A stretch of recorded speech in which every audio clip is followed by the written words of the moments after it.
है एवरीवन, आज बनाने वाले हम करेले के भरवे।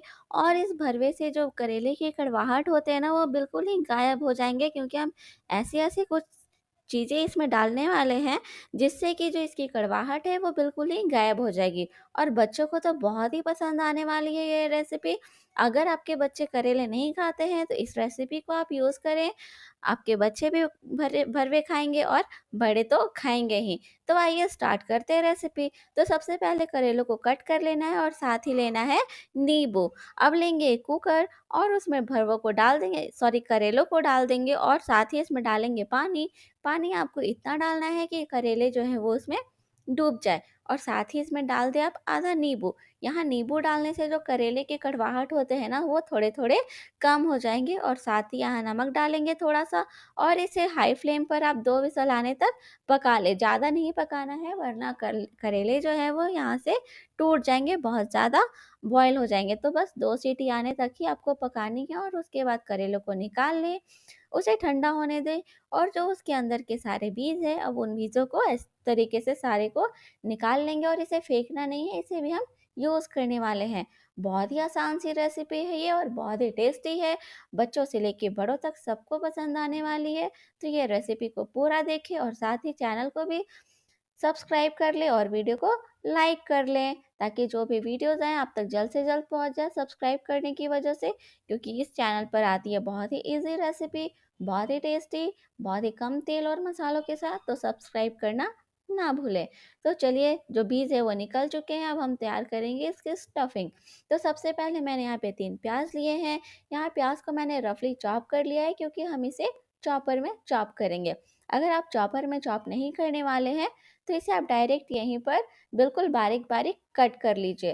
तो मुझे चॉपर में चॉप करना है, तो इसलिए मैंने यहाँ पर रफली चॉप किया है। तो ये प्याज जो है वो चॉप हो चुके हैं। अब हम इसे चॉपर में डालने वाले हैं और बिल्कुल इसे बारीक बारीक कट कर लेंगे।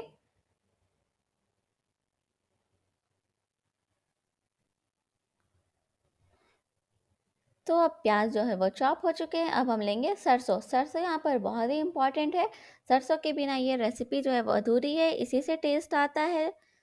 तो सरसों आपके पास फ्रेश है तो वो पीस ले, वरना आप पहले का भी यूज़ कर सकते हैं। अब लेंगे हम सरसों का तेल और उसमें डालेंगे थोड़ा सा जीरा और ये तेज पत्ता, इसे अच्छे तरीके से पका लेंगे। और उसके तो अब बाद हम डालेंगे जो हमने बारीक चॉप किए हैं प्याज को, वो हम यहाँ पर डाल लेंगे। और उसके बाद इसे 3 से 4 मिनट के लिए अच्छे तरीके से पकाएंगे। प्याज को पकाना यहाँ बहुत ही ज़रूरी है, क्योंकि इसी स्टेज पर प्याज जो है वो अच्छे तरीके से पकती है। तो थोड़ी देर प्याज को पकाने के बाद जो हमने करेलों से बीज निकाला था ना, उसको यहाँ पर हम डाल देंगे। और उसे भी अब अच्छे तरीके से पकाएंगे। वो उबले हुए तो हैं ही, पके हुए हैं अच्छे तरीके से, तो बहुत ज़्यादा पकाने की आपको यहाँ पे ज़रूरत नहीं है। तब डालेंगे यहाँ पे मसाले। तो हल्दी पाउडर है, थोड़ा सा ब्लैक पेपर है, थोड़ा सा धनिया पाउडर है। और साथ ही हम डालेंगे यहाँ पर जो हमने अभी सरसों पीसा था ना, जो ब्लैक वाला सरसों है, उसे डालेंगे। यहाँ पे सरसों की मात्रा सारे मसालों से ज़्यादा रखनी है, तो मैंने यहाँ पर ऑलमोस्ट 1.5 चम्मच के हिसाब से सरसों डाला है। ब्लैक सरसों आपको यहाँ पर लेना है, येलो वाली सरसों नहीं लेनी है। ब्लैक सरसों से टेस्ट बहुत ही अच्छा आता है, तो आपको यहाँ पर ब्लैक सरसों लेनी है। और थोड़ा पानी डाल करके आपको यहाँ पर अच्छे तरीके से अब मसालों को पकाना है। और साथ ही डाल देंगे नमक स्वाद के अकॉर्डिंग। करेलों में भी हमने नमक डाला है, तो नमक जो है आप उसी अनुसार लीजिए, ज़्यादा नमक नहीं डालना है। अब इन सबको अच्छे तरीके से पकाएंगे। और पका लेने के बाद जो आधी नींबू बची हुई थी वो यहाँ पर डाल देंगे। तो नींबू डालने से और ये सरसों डालने से जो करेले हैं ना, करेलों का कड़वाहट वो बिल्कुल ही गायब हो जाता है। इस तरीके से पकाने से अभी एक और स्टेप करने वाले हैं, तो उससे जो है करेलों का कड़वाहट बिल्कुल ही गायब हो जाता है। इस वजह से आपको पता ही नहीं चलेगा कि ये करेले हैं। और बच्चे भी इसे बहुत ही अच्छे से खाएंगे। तो आप ये रेसिपी को ज़रूर से ट्राई करें। तो मसाले ठंडे हो चुके हैं, तो अब इसे करेलों के अंदर भरना स्टार्ट करेंगे इस तरीके से। तो आप दोनों तरफ से इसे ऐसे भर दीजिए, सारे मसालों को करेलों के अंदर। और इसके बाद हम इसे पैन पर अच्छे तरीके से पकाएंगे। इसे फ्राई नहीं करना है, फ्राई करने में बहुत ज़्यादा तेल लगता है, हमें कम तेल के साथ पकाना है। तेल बहुत कम यूज़ करना चाहिए, मसाले भी कम यूज़ करना चाहिए।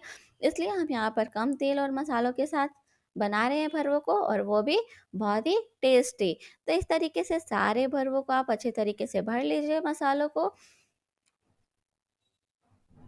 और साथ ही हमारे चैनल को भी सब्सक्राइब कर लीजिए। तो चलिए, मसाले अब भर चुके हैं। तब लेते हैं हम एक पैन या तवा, कुछ भी ले लीजिए, और उसके ऊपर डालेंगे यहाँ पर सरसों का तेल। ये सरसों का तेल थोड़ा ज़्यादा गिर गया था मुझसे, मैंने इसे वापस नहीं रखा। आप थोड़ा कम भी ले सकते हैं तो चलेगा। तो मैंने यहाँ पर अब बारी बारी से करेलों को रख दिया है पैन के ऊपर। तो ये सरसों का तेल है, इसे में आप इसे अच्छे तरीके से डिप करते जाइए और करेलों को पकाते जाइए, क्योंकि पैन में जो तेल है वो साइड में आ जाते हैं। तो आप अच्छे तरीके से इसी तेल में जो है वो डिप करते जाइए और पलट-पलट करके अच्छे तरीके से पका लीजिए। सरसों के तेल में पकाने से भी करेलों का जो कड़वाहट है वो थोड़ा गायब होता है, कम हो जाता है। तो ये सारे इस तरीके से प्रोसेस को आप फॉलो करेंगे ना, तो करेलों का कड़वाहट बिल्कुल ही गायब हो जाता है। इसी वजह से मैंने बोला कि बच्चों को भी ये रेसिपी बहुत ही पसंद आएगी। तो आप एक बार इसे ज़रूर ट्राई करें।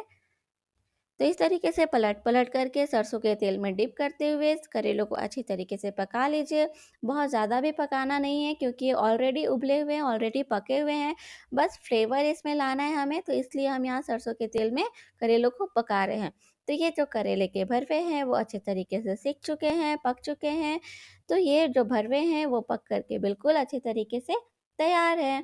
तो अब इसे आप चावल के साथ खाएँ, रोटी के साथ खाएँ, जिसके साथ भी आपको पसंद है उन चीज़ों के साथ इसे खाएँ और बनाएँ, और हमें बताएँ कैसी लगी आपको ये रेसिपी। Thanks for watching.